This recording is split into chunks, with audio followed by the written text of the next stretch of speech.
Hello friends, कैसे हो? उम्मीद है कि सब बच्चे खुश मस्त स्वस्थ होंगे, अच्छे से पढ़ रहे होंगे। तो आपके सामने कल मैंने एक वीडियो बना दिया था कि नोटिफिकेशन आने वाला है और शाम को वो नोटिफिकेशन ऑफिशियल वेबसाइट पे आ भी चुका है। तो पूरी कंप्लीट बात करेंगे, जो कि आपके डाउट्स आ रहे हैं, बहुत सारे कमेंट्स आ रहे हैं। तो यूपी जीआईसी क्या होता है? देखो, गवर्नमेंट इंटर कॉलेज होते हैं, राज्य के जो स्कूल होते हैं, उसके अंदर प्रवक्ता जो होता है ना, उसे हम बोलते हैं लेक्चरर। ठीक है, लेक्चरर की पोस्टें हैं, यानी कि पीएचडी की पोस्टें हैं। और एलटी ग्रेड की जो पोस्टें थी वो थी टीजीटी की पोस्टें, असिस्टेंट टीचर उसे बोलते हैं। ठीक है, तो यहां पे क्या बदलाव आया है? 15 टाइम सिलेक्शन है और eligibility, syllabus, minimum qualification, OTR क्या चीज है, नेगेटिव मार्किंग अदर स्टेट वाले अप्लाई कर सकते हैं कि नहीं, एज क्या है, सिलेबस क्या है, प्री और मेंस कितना है, कितना सिलेक्शन का क्या क्राइटेरिया, कितनी वैकेंसीज हैं, सैलरी कितनी है, हर एक चीज पे जो है डिस्कशन हम करने वाले हैं डिटेल के अंदर। ठीक है, वैसे मैंने यहां अलग से भी सब कुछ डाला हुआ है, बट आपको पहले लेकर के चलता हूं ऑफिशियल नोटिफिकेशन के ऊपर, वहां दिखाता हूं। उसके बाद मैं आपको लास्ट में समराइज कर दूंगा कि भाई ये चीजें हमें ध्यान में रखनी है। ठीक है, तो सबसे पहले यहां पे देखो, Uttar Pradesh public service commission की तरफ से लेक्चररशिप की जो पोस्टें हैं ये, ठीक है, ये किसकी पोस्टें हैं? लेक्चररशिप की हैं, और ये मेल और फीमेल दोनों के लिए। ठीक है, यहां पे लिखा हुआ जीआईसी का मतलब है गवर्नमेंट इंटर कॉलेज। ठीक है, गवर्नमेंट इंटर कॉलेज 2025 की पोस्टें हैं। 12/8/2025 को ये नोटिफिकेशन आया है, और यहां पे आप देख सकते हो 12/9/2025 तक 1 मंथ का आपको टाइम मिलेगा, और 19/9/2025 तक फाइनल सबमिशन आप फीस का सबमिट कर सकते हो। और यहां पे जो इंपॉर्टेंट जो चीज है, सबसे ज्यादा मोस्ट इंपॉर्टेंट जो चीज है वो ये है ओटीआर, वन टाइम रजिस्ट्रेशन। तो आपको वेबसाइट दी है otr.pariksha.nic.in, डिस्क्रिप्शन के अंदर भी मैंने लिंक दे दिया उसका। 72 आवर्स से पहले, मतलब 72 घंटे कम से कम पहले आपको रजिस्ट्रेशन कराना होगा जब भी फॉर्म आपको अप्लाई करना है। अगर लास्ट डेट को फॉर्म अप्लाई कर रहे हो तो उससे कम से कम 3-4 दिन पहले आपको ओटीआर करवाना जरूरी है, अदरवाइज आप फॉर्म नहीं फिल कर सकते। 72 घंटे का इसमें टाइम लगता है। ठीक है, वेबसाइट जो दी हुई है ये है uppsc.up.nic.in, डिस्क्रिप्शन के अंदर दोनों ही वेबसाइट का लिंक मैंने दे दिया। ठीक है, आप जाकर के चेक कर सकते हो। तो ऐसे ही हम जल्दी जल्दी चलेंगे आगे। ठीक है, मैंने यहाँ पे पहले से हाईलाइट किया हुआ है जो भी हमारे इंपॉर्टेंट पॉइंट्स हैं। तो यहाँ पे एप्लीकेशन फीस, एप्लीकेशन फीस यहाँ पे कुछ भी नहीं है, एग्जाम फीस है 100+ है, और यहाँ पे 25 रुपये और 125 रुपये लगेंगे अनरिजर्व के, और SC ST वगैरह के 65 रुपीज़ लगेंगे। और ये फीस आपको प्री एग्जाम की सिर्फ फीस है, ये सिर्फ प्री एग्जाम की फीस है। जो मेंस एग्जाम आपका होगा उसकी फीस आगे देनी होगी आपको दोबारा, अगर आप क्वालिफाई होते हो तो। अब क्वालिफाई के लिए क्राइटेरिया रखा गया 35% 40% का, बट वो इनफ नहीं है, क्योंकि आपको 15 टाइम सिलेक्शन जो है उसके अंदर आना है। उसके बारे में भी अभी हम डिस्कशन करेंगे डिटेल के अंदर। नंबर ऑफ वैकेंसीज, ठीक है, नंबर ऑफ वैकेंसी यहां पे देखो 1471 वैकेंसियां, 770 है मेल की, 694 है फीमेल की। ठीक है, यहां पे स्पर्श गवर्नमेंट, यहां पे एक ना हैंडीकैप्ड, विजुअली हैंडीकैप्ड वाली भी वैकेंसियां 45, और जेल ट्रेनिंग स्कूल वाली 2 वैकेंसियां, टोटल 1516 वैकेंसी यहां पे हो जाती हैं। ठीक है, और यहां पे group C non gazetted nature of the post, ये नॉन गजेटेड ग्रुप सी की पोस्ट मानी जाती है। ठीक है, चलिए जल्दी से चलते हैं और आपकी जो है ना मेन इंफॉर्मेशन पे बात कर लेते हैं। पे स्केल, पे स्केल जो आपका रहेगा लेक्चररशिप का, मेल फीमेल का, गवर्नमेंट इंटर कॉलेज का लेवल 8 का, तो मान के चलो आपकी 80K से लेके 90K तक जो है ना सैलरी जा सकती है। 8 स्केल जो है रहेगा इसका। ठीक है, चलिए थोड़ा सा आगे जाते हैं। 75 तक तो एलटी ग्रेड की जाती है। ठीक है, तो थोड़ा सा आगे चलते हैं। अभी जो मेन चीज़ों पे जो है ना हम सारी डिस्कशन कर रहे हैं। मैरिटल स्टेटस, इसमें क्या कहा गया है कि male candidate who are married and have more than 1 wife living, and female candidate अगर उसके पास 2 वाइफ हैं और या कोई फीमेल है और किसी के साथ शादी उसकी होती है, उसके पास ऑलरेडी कोई एक वाइफ है, तो वो एलिजिबल नहीं रहेगा, एलिजिबल अनलेस द ऑनरेबल, ये यहाँ पे दिखा हुआ है। ठीक है, तो वहाँ पे ये मैरिटल स्टेटस के अंदर क्या होता है ना कि आपकी कास्ट देखी जाती है। कास्ट कैटेगरी के अंदर जो है ना ये वाली चीज काउंट होती है कि आप पहले किस कास्ट में थे, लड़की हो अगर आप हो, और मैरिड होने के बाद किस कास्ट में थे, तो उस कैटेगरी के अंदर ये वाली चीज जो है बोली गई है। ठीक है, तो यहाँ पे इसकी डिटेल के अंदर आप पढ़ सकते हो। ये मैंने टेलीग्राम ग्रुप में डाल दिया था, मिशन DSSB जो अपना टेलीग्राम ग्रुप है ना, सब लोग ज्वाइन कर लेंगे। इसी के अंदर टाइम टू टाइम सारी अपडेशन मैं दे रहा हूँ, और यहाँ पे DSSB की अपडेशन होगी, चाहे वो ये देखो पूरा का पूरा मैंने जो वैकेंसी का एडवर्टाइजमेंट है इंग्लिश और हिंदी दोनों के अंदर डाल दिया था, और सैंपल कॉपी भी डाल दी थी कि कैसे आप अप्लाई कर सकते हो। प्रीवियस पेपर सॉल्यूशन वगैरह सब कुछ इसमें हम डालते रहते हैं। ठीक है, तो चलिए अब यहाँ पे बात कर लेते हैं कि एजुकेशन क्वालिफिकेशन की, ठीक है। क्वालिफिकेशन की अगर मैं बात करूं लेक्चरशिप के लिए, मेल फीमेल के लिए, मैथमेटिक्स की हम बात कर रहे हैं, तो पोस्ट ग्रेजुएशन डिग्री चाहिए रिलेटेड सब्जेक्ट के अंदर, और आपके पास बीएड चाहिए। मतलब कहने का मतलब ये है, आपके पास एक तो पीजी की डिग्री चाहिए पोस्ट ग्रेजुएट प्लस में बीएड, बस। कोई सीटेट की जरूरत नहीं है, किसी भी और टेट की जरूरत नहीं है, ना यूपी टेट की, किसी भी चीज की नीड नहीं है, ठीक है। एज लिमिट की अगर मैं बात करूं तो यहां पे एज लिमिट आपके पास रहेगी 21 से 40 साल, ठीक है। और यहां पे 1 जुलाई 2025 से, अगर 1 जुलाई 2025 तक वो 40 साल का है तो अप्लाई कर सकता है। अगर 2 जुलाई 2025 को वो 40 साल का हुआ तो वो अप्लाई नहीं कर सकता है, ठीक है। यहां पे लिखा हुआ है कि 2 जुलाई 1985 से पहले का जन्म ना हो और 1 जुलाई 2004 से बाद का जन्म ना हो, तभी वो 21 से 40 के बीच में बनता है, ठीक है। फिजिकली हैंडीकैप्ड के लिए मैक्सिमम एज लिमिट 55 साल है, और उसको भी दिया हुआ 2 जुलाई 1970 के से पहले का जन्म ना हो, वही अप्लाई कर सकता है। Some information about main written examination, कि मेन रिटन एग्जामिनेशन जो आपका पहले प्री होगा फिर मेंस होगा, प्री के अंदर जो क्वालिफाई होगा वही मेंस दे पाएगा, प्री रिटन एग्जामिनेशन, ठीक है। डिक्लेयर्ड सक्सेसफुली प्री एग्जामिनेशन, तो वही वो मेन एग्जामिनेशन के अंदर जा सकता है। और उसकी क्या क्राइटेरिया है उसके बारे में अभी हम डिस्कशन करते हैं, ठीक है। जो मेन वेरी वेरी इंपॉर्टेंट है ना, वेरी वेरी इंपॉर्टेंट जो पॉइंट है ना, वो ये वाला पॉइंट है, very very important. On the basis of result of pre examination 15 time, जो कि आप नहीं पढ़ोगे, मेरे को पता है काफी लोगों को नहीं पता चलेगा, ठीक है। 15 गुना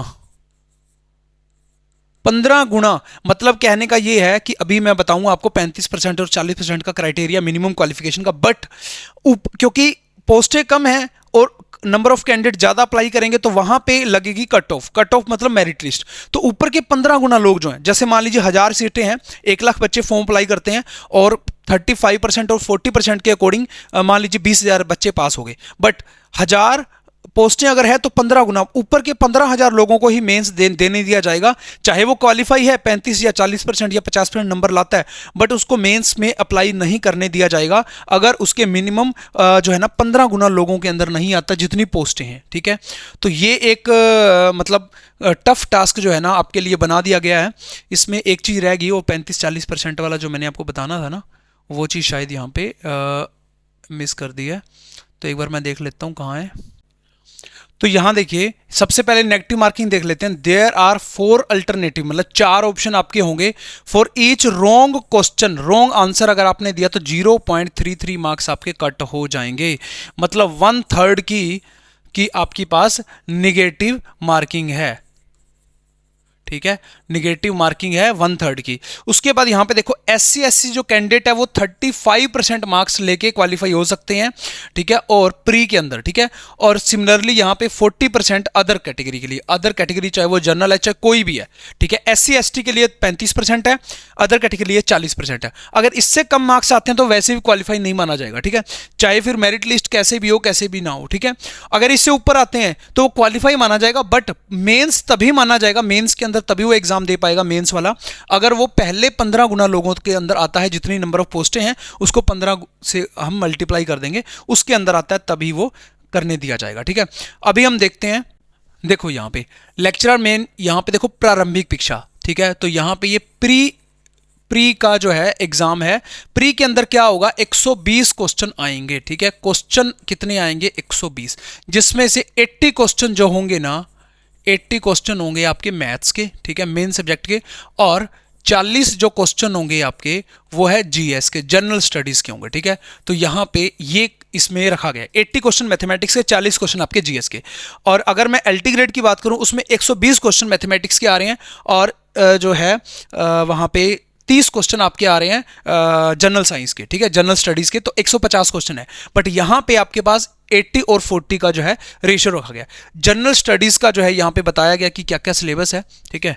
और थोड़ा सा नीचे जाएंगे तो यहां पे ये जनरल स्टडी का सारा बताया गया। उसके बाद है ऑप्शनल सब्जेक्ट, और मैथमेटिक्स का सिलेबस में आपको आगे चल के दिखाता हूं। ये है मुख्य परीक्षा, ठीक है, इसे हम बोलते हैं मेंस, ठीक है। ये है हमारी मेंस की परीक्षा। तो मेंस में आप देख सकते हो क्या क्या है। तो यहां पे सबसे पहले तो प्रथम प्रश्न पत्र सामान्य हिंदी एवं निबंध का आएगा जो 2 घंटे का होगा, जो कि 100 मार्क्स का होगा। इससे पहले मैं आपको बता देता हूं ये कितने नंबर का होगा, ये भी आप देख लो, ठीक है। 300 नंबर का पेपर होगा टोटल, मतलब 120, 300 बटे 120 कर दो, ठीक है, तब वो नंबर ऑफ मार्क्स आ जाएंगे, ठीक है। और यहां समय होगा 2 घंटे का, ठीक है, 2 आवर्स का टाइम होगा, ठीक है, और टोटल 300 मार्क्स, ठीक है, 300 मार्क्स का ये होने वाला है, ठीक है। अब हम बात करते हैं यहाँ पे जो हमारे पास मेंस एग्जाम है, तो मेंस की अगर हम बात करूं 2 घंटे का सबसे पहले 100 मार्क्स का पेपर होगा, सामान्य हिंदी और निबंध उसके अंदर होगा। ये मेरे को थोड़ी अटपटी चीज लगी। अगर मैथमेटिक्स की वालों की बात करूं, उनको हिंदी की क्या ही जरूरत है, ठीक है, हिंदी करवाने की उनको क्या ही जरूरत है, अगर वो इंग्लिश मीडियम से है या कैसे भी लगा लो, वैसे हिंदी तो आती ही होती है, हिंदी में निबंध वगैरह लिखाने की क्या ही जरूरत थी उनको। सेकंड है वैकल्पिक विषय, ठीक है, तो आपका परंपरागत जो कि मतलब कहने का मतलब आपका मैथमेटिक्स है वो 3 घंटे का होगा, 300 नंबर का होगा, ठीक है। और सामान्य हिंदी का जो सिलेबस है इन्होंने यहाँ पे दिया हुआ है, और हिंदी निबंध का भी सिलेबस दिया हुआ है, खंड ए खंड बी, ठीक है, प्रथम खंड द्वितीय खंड। तो इसके अंदर ये 100 मार्क्स का, तो 50 का तो आपका हो गया ये वाला, और 50 का आपका होगा ये वाला, ठीक है, आप देख सकते हो। तो 50 का आपके पास प्रथम खंड हो गया सामान्य हिंदी, और हिंदी निबंध हो गया आपके पास ये वाला, ठीक है। तो ये है 50-50 100, और उसके बाद आपके पास ऑप्शनल सब्जेक्ट हो जाएगा जो कि आपके पास यहाँ पे 3 घंटे का होगा, 300 मार्क्स का, ठीक है। उसका जो सिलेबस है वो सेम ही रहेगा, चाहे वो प्री के लिए हो चाहे मेंस के लिए हो, बट यहाँ पे मेंस के अंदर बस ये है कि ये लिखित परीक्षा होगी, लिखने वाला होगा, सब्जेक्टिव होगा, वहां पे वो ऑब्जेक्टिव हो रहा था फर्स्ट प्री के अंदर, ठीक है। तो यहाँ पे अब हमारे पास स्टार्ट हो चुके हैं सिलेबस, ठीक है। और मेंस के अंदर एक चीज और, वैकल्पिक के अंदर कैसे कैसे क्वेश्चन आएंगे 300 मार्क्स वाले, संख्या 20, ठीक है, कुल 20 क्वेश्चन होंगे। यहां पे मेरे पास 250 शब्दों में लिखना होगा, 5% सामान्य उत्तरीय और 25 अंक का होगा, ठीक है। प्रश्नों की कुल संख्या 20 होगी, ठीक है जी। खंड ए यहां से स्टार्ट होता है, टोटल 20 क्वेश्चन होंगे, ठीक है, जिसमें से हमारे पास 5 क्वेश्चन तो ये वाले होंगे, ठीक है, 25 नंबर वाले, 5 गुना में आ गया 25, ठीक है, तो यहां पे हो गया 125, ठीक है। और उसके बाद 5 होंगे हमारे पास 15 नंबर वाले, ठीक है, तो 15 गुना में, सॉरी 5 क्वेश्चन होंगे, यहाँ पे गलती होगी ना, ठीक है, 5 क्वेश्चन आपके होंगे 15 के, 75 हो गया, 200 नंबर हो गए पूरे। उसके बाद यहाँ पे मेरे पास 10 क्वेश्चन होंगे 10 नंबर वाले, 10 गुना में 10, 100, टोटल हो गए 300, ठीक है। इस टाइप से उन्होंने जो है डिवाइड किया हुआ है, ठीक है। चले आगे। तो यहाँ पे आपका मैथमेटिक्स का जो सिलेबस है ना वो दिया गया है। वहाँ पे क्या है, सबसे पहले तो रिलेशन एंड फंक्शन है, उसके बाद अलजेब्रा, आपके यहाँ मैट्राइसिस आ गया, और उसके बाद यहाँ पे इस पेज पे जो है ना वो मेंशन है सारा का सारा, ठीक है। तो यहाँ से जाके आप देख सकते हो, ये देखो, सॉरी क्या होगा, डिटर्मिनेंट, ठीक है। तो यहाँ पे ये आ गया मेरा डिटर्मिनेंट, थ्योरी ऑफ इक्वेशन आ गया जिसे हम क्वाड्रेटिक इक्वेशन भी बोलते हैं, इसी के अंदर ही परमुटेशन कॉम्बिनेशन भी है, बाइनोमियल भी है। इसकी मैं अलग से वीडियो बनाऊंगा, एक एक चीज पे बात करेंगे, जैसे मैंने कंप्लीट एनालिसिस किया था एलटी ग्रेड वाला, ठीक है। अगर नहीं देखा तो वो भी देख लो, प्रीवियस पेपर भी मैंने सोल्यूशन करवा दिया कंप्लीट एक ही वीडियो के अंदर। प्रोबेबिलिटी आ गया, ठीक है। उसके बाद कैलकुलस में लिमिट, कॉन्टिन्यूटी, डिफरेंशियबिलिटी, ये सारा कैलकुलस के अंदर, और भी maximum minima, increasing decreasing function, ये सब कुछ दिया हुआ, टेंजेंट नॉर्मल, सारी चीजें, ठीक है, रोलेस थ्योरम वगैरह सब कुछ। उसके बाद इंटीग्रेशन आ गया, डिफरेंशिएशन आ गया, उसके बाद यहाँ पे डिफरेंशियल इक्वेशन आ गया, कोऑर्डिनेट ज्योमेट्री आ गया, ठीक है, जिसमें 2D 3D वगैरह सब कुछ आ जाएगा। और उसके बाद नेक्स्ट हम चलेंगे तो वेक्टर आ गया आपके पास, उसके बाद 3 डायमेंशनल ज्योमेट्री आ गया, 3D। और थोड़ा सा और आगे चलेंगे तो यहाँ ग्रेजुएशन का पोर्शन है, equation of sphere, cone, cylinder, ठीक है। उसके बाद ग्रुप आ गया, ठीक है, ये देखो मॉडल ऑफ पी, ये पीज प्राइम, सब ग्रुप, होमोमॉर्फिज्म, जो मैंने आपको एलटी ग्रेड में बताया था ना कि ये सारे सब ग्रुप थ्योरी, साइक्लिक ग्रुप हो गया, एबिलियन ग्रुप हो गया, साइलो ग्रुप हो गया, वो सारी चीज़ें यहाँ पे जो है दी हुई हैं। होमोमॉर्फिज्म हो गया, वो आइसोमॉर्फिज्म हो गया, ये देखो आइसोमॉर्फिज्म हो गया, साइक्लिक ग्रुप हो गया, ठीक है, सिमेट्रिक ग्रुप हो गया, एसएन ग्रुप जिसे हम बोलते हैं, जिसका ऑर्डर एन फैक्टोरियल होता है, तो एन फैक्टोरियल होता है उसका ऑर्डर, है ना, ऑर्डर निकालने वाला। लीनियर अलजेब्रा आ गया पूरा, उसके बाद वेक्टर, इसका हम अलग से वीडियो डिस्कस मैं करूंगा क्योंकि इसके अंदर थोड़ा सा लंबा हो जाएगा। अभी हम सिर्फ ये कर रहे हैं, रेमान इंटीग्रेशन हो गया, ये बार बार बंद क्यों हो रहा है, समझ नहीं आ रही। स्टैटिक हो गया, ठीक है। और उसके बाद यहाँ पे स्टैटिक और डायनामिक, यूपी के अंदर टीजीटी पीजीटी के अंदर स्टैटिक और डायनामिक आता है, और यहाँ भी इन्होंने स्टैटिक डायनामिक दे दिया, उसके बाद ट्रिग्नोमेट्री दे दिया, उसके बाद लीनियर प्रोग्रामिंग दे दिया। तो यहाँ पे आपका ये मैथ का सिलेबस है। अभी हम बात कर लेते हैं मेन पे कि पोस्टें हमारी मैथमेटिक्स की हैं कितनी एक्चुअल के अंदर। तो यहाँ देखिए lecturer male government inter college की यहाँ पे सब्जेक्ट वाइज दिया हुआ, तो यहाँ पे हम बात करेंगे मैथमेटिक्स के ऊपर। 94 टोटल मैथमेटिक्स की लेक्चरर की पोस्टें हैं, जिसमें यूआर अनरिजर्व की 28 पोस्टें हैं, एससी की 24 पोस्टें हैं, एसटी की 1 है, ओबीसी की 32 है, ईडब्ल्यूएस की 9 है, डीएफएफ की 1 है, ठीक है। तो अभी कहीं मत जाना, एक आपको जो है ना इंडिपेंडेंस डे पे ऑफर भी देने वाला हूँ कि कैसे आप 65% डिस्काउंट के अंदर जो है ना बेस्ट जो है ना प्राइस के अंदर कोर्स ले सकते हो मिशन डीएसएसबी एप्लीकेशन से। तो ये हमारे पास मेल वर्ग की हम बात कर रहे थे, ठीक है। अब हम थोड़ा सा नीचे चलेंगे तो फीमेल का आ जाएगा, ठीक है। तो यहाँ पे हमारे पास ये फीमेल का आ गया, ठीक है। फीमेल की हम मैं बात करूँ मैथमेटिक्स की अगर, तो 28 टोटल पोस्टें हैं, 14, 5 और इस टाइप से अलग अलग कैटेगरी के अंदर डिवाइड किया गया। थोड़ा सा नीचे जाऊँ तो अलग अलग हमारे पास ये आ जाएगा, जो हमारे पास विजुअली हैंडीकैप्ड हैं बच्चे, उनकी मैथ की कोई भी पोस्ट नहीं है, और यहाँ पे जो जेल वाले हैं उनकी भी मैथ की कोई भी पोस्ट इसमें नहीं है, ठीक है। तो यहाँ पे एक बार मैं आपको दिखा देता हूँ, जो एप्लीकेशन आपको डाउनलोड करनी है वो है mission DSSB. 1 lakh plus complete download complete हो चुके हैं टीजीटी पीजीटी मैथमेटिक्स के, क्योंकि मैथमेटिक्स में पढ़ाता हूँ टीजीटी पीजीटी, तो उसके लिए आपका तहे दिल से बहुत बहुत धन्यवाद। और यहाँ पे iOS के लिए भी सेम नाम से मिशन डीएसएसबी एप्लीकेशन है। एप्लीकेशन के अंदर आप जाते हो तो मैंने अलग अलग यहाँ पे देखो फोल्डर बनाए हुए हैं, कोर्स बनाए हुए हैं। ये है यूपी टीजीटी एलटी ग्रेड का, ठीक है। ये है जीआईसी भी आ जाएगा इसमें, और यूपी पीजीटी भी आ जाएगा। और ये वाला जो है जिसमें यूपी एलटी ग्रेड भी आ जाएगा, यूपी टीजीटी भी आ जाएगा, यूपी पीजीटी भी आ जाएगा, और जीआईसी भी आ जाएगा सारा, ठीक है। तो इसके अंदर अलग अलग हम फोल्डर बना देंगे तो आपको मिल जाएंगे। जैसे एलटी ग्रेड के अंदर हमने यहाँ पे देखो सारा फोल्डर बनाया हुआ था, उस टाइप से फोल्डर बन जाएंगे यहाँ देखो, ठीक है। और इस टाइप से सेटरेशन फंक्शन, लॉगरिथमिक कॉम्प्लेक्स नंबर, इस टाइप से सब कुछ मिल जाएगा। और थोड़ा सा नीचे जाओगे तो यहाँ पे आपको देखो सारा मैंने डाला हुआ, ग्रुप थ्योरी है, लीनियर अलजेब्रा है, कॉम्प्लेक्स एनालिसिस ये है। मैं आपको टीजीटी वाले कोर्स के अंदर चल के दिखाता हूँ। जो टीजीटी वाला अपना कोर्स है ना डी ट्रिपल एस बी का, खास करके क्योंकि उसका सिलेबस तो सबसे ही बड़ा है पूरे ऑल ओवर इंडिया में, जिसमें आपका ग्रुप थ्योरी भी, जिसमें नंबर थ्योरी भी है, ग्रुप थ्योरी भी है, रिंग थ्योरी भी। यहाँ देखो 12 वीडियो, 29 वीडियो, 13 वीडियो। और उसके अलावा यहाँ पे अंदर अगर आप जाओगे तो यहाँ पे देखो ग्रुप थ्योरी, तो सारा आपको मिलेगा जो अभी हमने सिलेबस वगैरह देखा ना। ग्रुप हो गया, ग्रुप का ऑर्डर निकालना होगा, आइडेंटिटी हो गया, इनवर्स हो गया, ठीक है। उसके बाद ऑर्डर आ गए इसके, ठीक है। और उसके बाद यहाँ पे अबिलियन ग्रुप आ गया, ये देखो अबिलियन ग्रुप, साइक्लिक ग्रुप, ठीक है। ऐसे थोड़ा सा नीचे जाएंगे तो सब ग्रुप आ जाएगा, ये देखो प्रॉपर सब ग्रुप, ठीक है। सेंटर ऑफ ग्रुप आ गया, सेंट्रलाइजेशन आ गया, कोसेट आ गया, नॉर्मल सब ग्रुप आ गया, ठीक है। ऐसे थोड़ा सा नीचे जाओगे सिमेट्रिक ग्रुप आ गया, ये देखो सिंपल आ गया, होमोमॉर्फिज्म हो गया, आइसोमॉर्फिज्म हो गया। जो सिलेबस के अंदर हमने देखा है वही सारा है, ठीक है। और ऐसे थोड़ा सा नीचे जाओगे तो रियल एनालिसिस, जिसमें बेसिक हो गया, सेट थ्योरी हो गया, सीक्वेंस सीरीज हो गया, convergent divergent, P test, ratio test, d'Alembert, सारे इसके अंदर ये सारे टेस्ट आ गए, ठीक है। Geometrical series test, P test वगैरह, कोची रूट टेस्ट। और थोड़ा सा नीचे आओगे तो यहाँ पे देखो लिमिट, कॉन्टिन्यूटी, डिफरेंशियबिलिटी हो गया, रेमान इंटीग्रेशन हो गया, सेवरल वेरिएबल, रेमान स्टिल्जीज हो गया। तो हर एक चीज जो है ना यहाँ पे मैंने कवर की हुई है। लीनियर अलजेब्रा पूरा का पूरा कंप्लीट जो कि अभी हमने देखा, उसमें भी हायर लेवल का और हायर लेवल का वेक्टर स्पेस, ठीक है, वो भी इसके अंदर कंप्लीट है। अभी उसका सिलेबस के बारे में डिस्कशन करेंगे, फिर मैं अलग से फोल्डर बना दूंगा कि आपको कितना पढ़ना है, ठीक है। उसके बाद मैट्रिक्स स्पेस टोपोलॉजी आ गया, अलजेब्रा आ गया पूरा, ठीक है। पार्शियल डिफरेंशियल इक्वेशन आ गया, ऑर्डिनरी डिफरेंशियल इक्वेशन आ गया, कॉम्प्लेक्स एनालिसिस आ गया, जिसमें पोल हो गया, रेजडी हो गया, एनालिटिक फंक्शन हो गया, वो सारे हो गए। उसके बाद लाप्लास फोरियर आ गया, रेमान आ गया, कैलकुलस आ गया।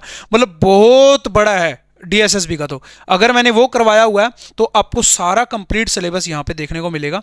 और यहाँ पे आप जाओगे कॉम्प्लेक्स में, ये तो बेसिक हो गया, इसको ऊपर रख देते हैं, ठीक है। हायर लेवल वाला ये आ गया, एनालिटिक फंक्शन हो गया, यहाँ देखो आप एंटायर फंक्शन हो गया। ये एनालिटिक फंक्शन कैसे निकालते हैं, ओपन सेट, क्लोज सेट, यहाँ देखो आप थोड़ा सा नीचे जाओगे, सिंगुलैरिटी, पोल, एसेंशियल, आइसोलेटेड, सारी सिंगुलैरिटीज आ गई, ठीक है। लॉरेंट टेलर पे, मैक्लॉरियन पे क्वेश्चन आते हैं, वो आ गए। रेजिड्यू आ गया, कोची रेजिड्यू थ्योरम, कोची गोरसेट आ गया। एक एक चीज़ पे जो है ना डिस्कशन की हुई है, आपको सब कुछ देखने को यहाँ पे मिलेगा, ठीक है। और यहाँ पे अभी मैं थोड़ा सा जल्दी जल्दी आपको डिस्कस कर लेता हूं कि अभी तक हमने जो देखा वो क्या क्या था, ठीक है। तो यहाँ पे ये नोटिफिकेशन जो है आपका 12/9/2025 तक आप अप्लाई कर सकते हो। सबसे पहले OTR कराना है कम से कम 72 घंटे पहले, मतलब 3 दिन 4 दिन पहले। ये फीस स्ट्रक्चर है जो हमने देखा। ये पोस्टें हमने देखी मैथमेटिक्स की 94 है मेल की, और फीमेल की यहाँ पे 28 पोस्ट है। उसके बाद हमने जो देखा यहाँ पे क्वालिफिकेशन, ठीक है, तो यहाँ पे आपके पास PG होनी चाहिए, ठीक है, और प्लस में B.Ed होना चाहिए। आप अप्लाई कर सकते हो, परसेंटेज का कोई चक्कर नहीं है। एज हमने देखी 21 से लेकर के 40 साल तक की, ठीक है, 21 से 40 साल तक की एज है। और उसके बाद एग्जामिनेशन, जो प्री एग्जाम क्वालिफाई करेगा उसको मेन में जाने दिया जाएगा, और प्री के अंदर जो 15 गुना लेकर के आएगा उसको ही आगे जाने दिया जाएगा, ठीक है। तो यहाँ पे अब मैं थोड़ा सा पीछे हूँ। 15 गुना की अगर मैं बात करूँ तो कितने बच्चे मेंस का एग्जाम दे रहे होंगे उसको देख लो आप। 94 टोटल पोस्टें हैं, ठीक है, और प्लस में है 28, ठीक है, टोटल होगी 122 पोस्टें, ठीक है, ठीक है। तो मेंस की अगर मैं बात करूं, ठीक है, टोटल होगी 122 पोस्टें। तो 15 गुना लोगों को जो है उसमें भेजा जाएगा, तो 1830 बच्चे ही मेंस का एग्जाम देंगे। चाहे अभी 1 लाख बच्चे फॉर्म अप्लाई कर दें तो 1830 बच्चे ही होंगे जो आपका, क्योंकि पोस्टें 112 हैं टोटल, ठीक है, टोटल 90 नंबर ऑफ वैकेंसीज 94 है यहाँ पे, और वहाँ पे है 28, ठीक है। और उसके बाद क्योंकि कंपटीशन बहुत ज़्यादा टफ है, उसके बाद मैंने यहाँ पे आपको बताया कि 120, तो यहाँ पे 80% है और प्लस में 40 है, 120 क्वेश्चन आने वाले हैं। 2 घंटे का आपका टाइम रहेगा। ये प्री की बात हो रही है, ठीक है, और ये प्री एग्जामिनेशन हो गया। उसके बाद जो मेंस होगा, ठीक है, जो मेंस होगा, मेंस की हम बात कर लेते हैं। यहां पे आप देख 2 घंटे का, 3 घंटे का, 2 घंटे का जो पेपर होगा 100 मार्क्स का, 50-50 का होगा। ये 50 का हो गया और ये 50-50, मतलब 100 मार्क्स का होगा, और 300 का यहाँ पे 3 घंटे का ये वाला होगा, ठीक है, पूरी डिटेल के अंदर। और सिलेबस मैंने आपको डिटेल के अंदर सारा दिखाई दिया, बताई दिया, ठीक है। तो अभी के लिए जो हमारा 15 अगस्त पे जो डिस्काउंट चल रहा है, आप सभी को सबसे पहले तो स्वतंत्रता दिवस की बहुत बहुत बधाइयाँ। Happy independence day to all of you my THT एंड PHT maths family, mission DSSB family. आपको यहाँ पे डिस्काउंट जो दिया जा रहा है बहुत ही ज़बरदस्त, इंडिपेंडेंस डे 65 करके कूपन है। अप्लाई करेंगे किसमें, एप्लीकेशन मिशन DSSB के ऊपर आप जाओगे, ठीक है, दोनों ही प्लेटफॉर्म पे अवेलेबल है, एंड्रॉइड पे भी, iOS पे भी, लैपटॉप पे भी चल जाती है, डिस्क्रिप्शन में बताया हुआ है, ठीक है, आगे भी चल के आपको बताऊंगा। तो ये फर्स्ट 100 स्टूडेंट के लिए वैलिड रहने वाला है। 65% आपको डिस्काउंट मिल जाएगा एप्लीकेशन मिशन DSSB के ऊपर जाकर के। ये कोर्सेज मैंने आपको पहले से ही दिखा दिए हैं। ये कंबाइन कोर्सेज है। कंबाइन अगर आप लेते हो तो DSSB, KVS, NVS, UP, HTET सभी की एग्जाम की प्रिपरेशन उसमें हो जाती है। मैंने आपको पहले भी वो दिखाया हुआ, बताया हुआ, ठीक है। ये बाकी हमारे सारे कोर्सेज हैं। लैपटॉप पे कैसे चलानी है एप्लीकेशन, web.classplusapp.com पे जाना है, ORG कोड MD डालना है, लैपटॉप पे आपकी एप्लीकेशन चलने लग जाएगी। और टेलीग्राम में आपको मैंने बताई दिया मिशन DSSB ऑफिशियल, क्योंकि पहले वाला टेलीग्राम 14-15 हज़ार हमारे सब्सक्राइबर थे, वो हैक हो चुका था, बंद हो चुका है, उसको छोड़ दो। ये वाला ऑफिशियल वाला जो है ना, अभी आप ज्वाइन कर लो, ताकि इसमें लेटेस्ट अपडेट आपको सब कुछ मिलती रहे। फिर भी कोई डाउट है, कोई भी क्वेरी है, नंबर पर कॉल कर सकते हो और कमेंट भी कर सकते हो। तो उम्मीद है आपको मैंने सब कुछ बता दिया। नेक्स्ट वीडियो रहेगी आपकी सिलेबस डिस्कशन के ऊपर, प्रीवियस पेपर सोल्यूशन के ऊपर, और सारी डिस्कशन हम नेक्स्ट वीडियो के अंदर करते हैं, ठीक है। उम्मीद है आपको पसंद आया होगा। जय हिंद, जय Bharat, thank you, thanks for watching.